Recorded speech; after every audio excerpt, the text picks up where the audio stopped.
Assalamualaikum warahmatullahi wabarakatuh. Halo semuanya, perkenalkan kami dari kelompok B mata kuliah Biostatistika Deskriptif dan Inferensial Program Studi Kesehatan Masyarakat Fakultas Kedokteran Universitas Lambung Mangkurat Angkatan 2022. Pada kesempatan kali ini, kami ingin mempresentasikan hasil diskusi kami mengenai materi penyajian data. Silakan disimak dengan baik ya, selamat menyaksikan. Yang pertama, latar belakang. Penyajian data merupakan cara untuk mengambil informasi yang ada pada kumpulan data yang telah diolah dari hasil penelitian. Saat menguji ataupun memberikan informasi, penting untuk memperhatikan proses pengolahan data penyajian data. Hal tersebut dilakukan tidak hanya untuk memperoleh kesimpulan, tetapi juga untuk mempermudah pemahaman pembaca terhadap data hasil penelitian. Data yang diperoleh tersebut ditujukan agar dapat memberikan informasi yang baik dan akurat, sehingga orang lain yang membaca hasil penelitian kita dapat mengetahui keadaan variabel penelitian kita.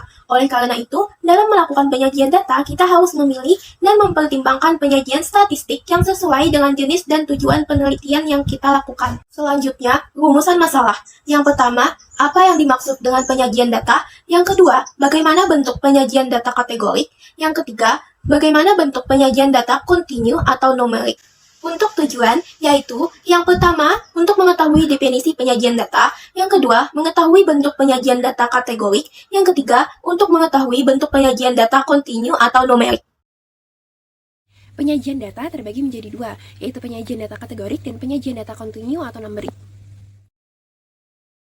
Jadi data kategorik adalah jenis data dalam statistik dan analisis data yang mengelompokkan informasi menjadi kategori atau kelompok diskrit. Data ini mewakili karakteristik yang hanya dapat berada dalam kategori tertentu dan tidak dapat diukur secara kontinu. Data kategorik juga bisa berupa jenis nominal tanpa urutan khusus atau ordinal dengan urutan tertentu. Informasi dari data ini digunakan dalam analisis statistik dan model untuk mendapatkan pemahaman tentang keterkaitan atau pola dalam data. Memahami data kategorik dengan baik adalah kunci dalam membuat keputusan yang tepat dalam berbagai situasi. Kemudian, untuk kategori utama pada data kategorik terbagi menjadi dua, yaitu data kategorik nominal dan data kategorik ordinal. Untuk data kategorik nominal adalah jenis data yang mengelompokkan informasi ke dalam kategori tanpa ada urutan khusus di antara kategori-kategori tersebut. Mereka mewakili atribut atau karakteristik yang tidak dapat diukur secara kontinu. Contohnya seperti warna baju atau jenis mobil, tidak ada urutan yang lebih baik atau lebih buruk dalam kategori ini. Kemudian untuk data kategori ordinal adalah jenis data yang mengelompokkan informasi ke dalam kategori dengan urutan atau tingkatan tertentu. Artinya ada hierarki atau peringkat di antara kategori-kategori tersebut. Misalnya tingkat pendidikan, SD, SMP, SMA, dan lain-lain. Atau penilaian kepuasan, sangat puas, puas, dan tidak puas. Analisis data kategorik. Analisis data kategorik dilakukan untuk mencari tahu keterkaitan antara satu faktor atau variabel kategorik itu sendiri. Analisis data kategorik diantaranya adalah yang pertama yaitu analisis asosiasi, yang kedua analisis perbandingan atau ratio frequention, yang ketiga analisis kecenderungan atau odds value. Analisis asosiasi digunakan untuk mengetahui perbedaan hubungan variabel seperti perbedaan proporsi atau presentase dari laki-laki dan perempuan. Sedangkan analisis perbandingan digunakan untuk melihat perbandingan perbedaan kategori utama, seperti mengetahui berapa jumlah mahasiswa dan mahasiswi yang bolos kuliah, ataupun mahasiswa dan mahasiswi yang mengikuti ujian. Selanjutnya, analisis kecenderungan atau odds value. Pada analisis kecenderungan ini digunakan untuk melihat kecenderungan dari kategori utama dengan perbedaan kategori faktor lain dan dibandingkan dengan proporsi kategori tertentu.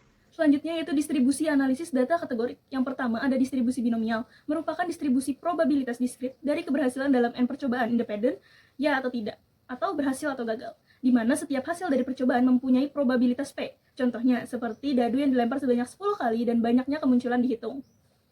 Kemudian yang kedua ada distribusi Poisson, adalah distribusi probabilitas diskrit yang memberikan probabilitas dari jumlah kejadian yang terjadi dalam jangka waktu tertentu. Jika rata-rata dari kejadian diketahui dan selama jangka waktu independen sejak kejadian terakhir secara bersamaan. Distribusi Poisson juga dapat digunakan untuk banyaknya kejadian dalam jangka waktu tertentu, seperti jarak, luas, atau volume. Berikut ini kami sajikan contoh tabel data kategorik. Di tabel 1 yaitu contoh penyajian data kategorik, dan di tabel 2 yaitu adalah contoh penyajian data kategorik nominal. Seperti yang kita tahu bahwa data kategorik nominal ini tidak bisa dijumlahkan dengan matematika, namun datanya setara. Di sini kami ambil contoh yaitu jenis peminatan yang ada di Program Studi Kesehatan Masyarakat Fakultas Kedokteran Universitas Lambung Mangkurat, yang dimana jenis peminatan merupakan variabel data yang setara.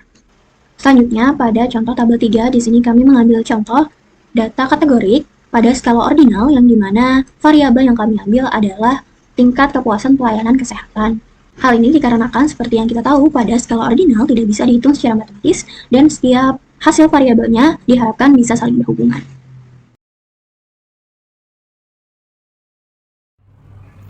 Penyajian data kontinu atau numerik. Data kontinu atau numerik adalah data yang dapat mengambil nilai numerik dalam suatu rentang tertentu. Data numerik berbentuk angka atau bilangan. Tujuan penyajian data numerik yaitu membandingkan dua angka atau lebih, menunjukkan distribusi subjek menurut nilai atau kategori variabel tertentu, menampilkan perubahan nilai suatu variabel tertentu menurut waktu, dan menunjukkan hubungan antara dua variabel.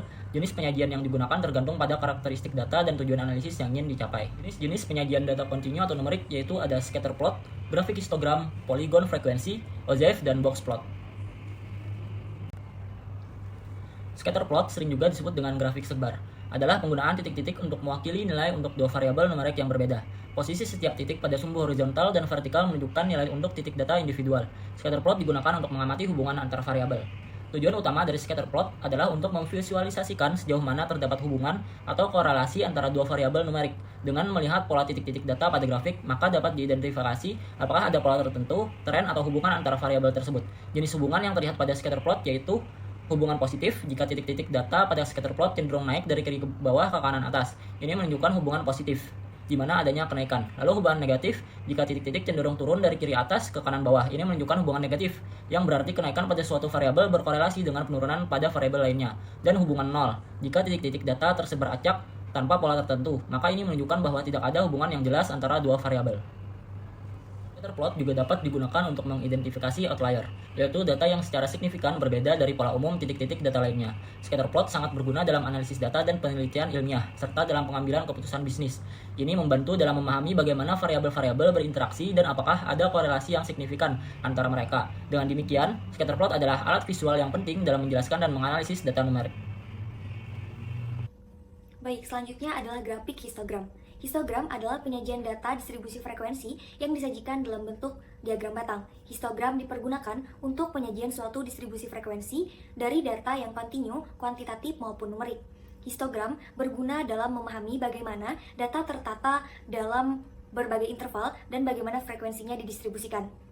Histogram ini adalah alat umum dalam statistik dan analisis data, terutama ketika kita ingin memahami distribusi data dalam satu variabel. Histogram ini membantu dalam pengambilan keputusan, terutama dalam pemahaman karakteristik data yang sedang kita analisis. Selanjutnya adalah polygon frekuensi.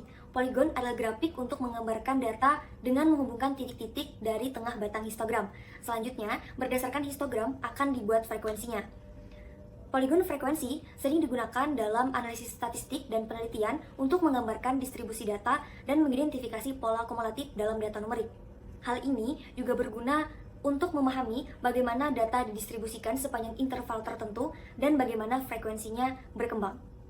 Selanjutnya OGIF, yaitu grafik distribusi frekuensi kumulatif yang menggambarkan akumulasi frekuensi data dalam sumbu tegak dan mendatar. Tujuannya adalah untuk memvisualisasikan akumulasi frekuensi data dalam kelas atau interval tertentu dalam data numerik.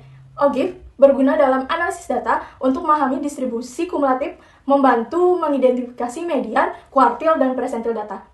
OGIF terbagi menjadi dua. Yang pertama, OGIF positif, OGIF kurang dari atau kumulatif atas, yaitu akumulasi data dari nilai terkecil ke terbesar dan grafiknya bergerak dari kiri bawah ke kanan atas. Yang kedua, OGIF negatif, OGIF lebih dari atau kumulatif bawah, yaitu akumulasi data dari nilai terbesar ke terkecil dan grafiknya bergerak dari kanan atas ke kiri bawah. Yang terakhir adalah diagram kotak garis atau yang dikenal dengan box plot, yaitu visualisasi data ringkas yang menggambarkan statistik distribusi suatu perubahan. Box plot merangkum nilai minimum, kuartil pertama, median, kuartil ketiga, nilai maksimum, deteksi pencilan, dan nilai ekstrim.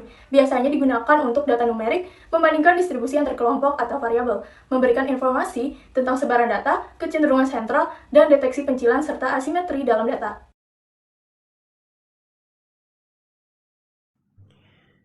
Baik, yang terakhir yaitu kesimpulan. Melalui pembahasan yang disampaikan dapat disimpulkan bahwa penyajian data dapat dipaparkan melalui beberapa jenis dalam berbagai bentuk analisis. Adapun jenis data kategorik yang cenderung menggunakan tabel dalam bentuk penyajiannya, sedangkan numerik menggunakan grafik. Dalam kasus penggunaannya, jenis data kategorik digunakan, misalnya menunjukkan jumlah per kategori variabel yang kemudian disusun ke dalam tabel, dan data numerik untuk perubahan jumlah variabel di setiap waktu tertentu dalam bentuk grafik. Dalam menyajikan data, tentunya informasi yang ingin disajikan harus valid dan sesuai fakta. Bagus tidaknya dari kedua jenis data tersebut untuk digunakan kembali lagi kepada masing-masing kasus penelitian yang diteliti. Di slide terdapat tabel distribusi frekuensi tingkat pendidikan orang tua siswa SMA NX kelas 12 MIA 1 di Kabupaten Tanah Laut tahun 2023 yang mana pendidikan orang tua tingkat SD ada 5 orang, SMP 7 orang, SMA 21 orang, D3 6 orang, dan S1 atau S2 sebanyak 11 orang. Dari tabel di atas menggambarkan distribusi frekuensi pendidikan orang tua siswa SMA NX kelas 12 MIA 1 di Kabupaten Tanah Laut sebanyak 50 orang.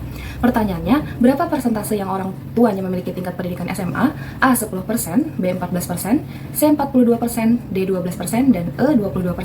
Jawabannya adalah C 42%. Bagaimana tahap pengerjaan dan pembahasannya? Mari kita lihat slide selanjutnya. Nah, pada slide ini ada pembahasan mengenai soal tadi. Di sini ada rumus yang dapat digunakan untuk menghitung, yaitu FK per sigma F dikali 100%, di mana FK adalah frekuensi kategori yang dalam hal ini adalah kategori SMA, dan sigma F adalah total atau jumlah frekuensi yang ada. Diketahui bahwa frekuensi kategori SMA sebanyak 21 orang dan total frekuensi adalah 50 orang.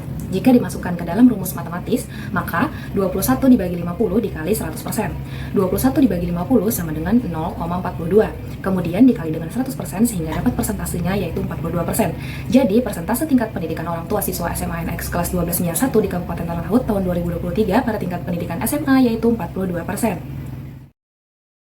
Baiklah, itu tadi presentasi dari kelompok B dengan judul materi penyajian data. Mohon maaf jika terdapat banyak kekurangan maupun kesalahan dalam penyampaian kami. Kami sangat menerima segala bentuk kritik dan saran yang membangun. Terima kasih atas perhatiannya. Semoga apa yang kami sajikan dapat menambah wawasan kita semua. Wassalamualaikum warahmatullahi wabarakatuh.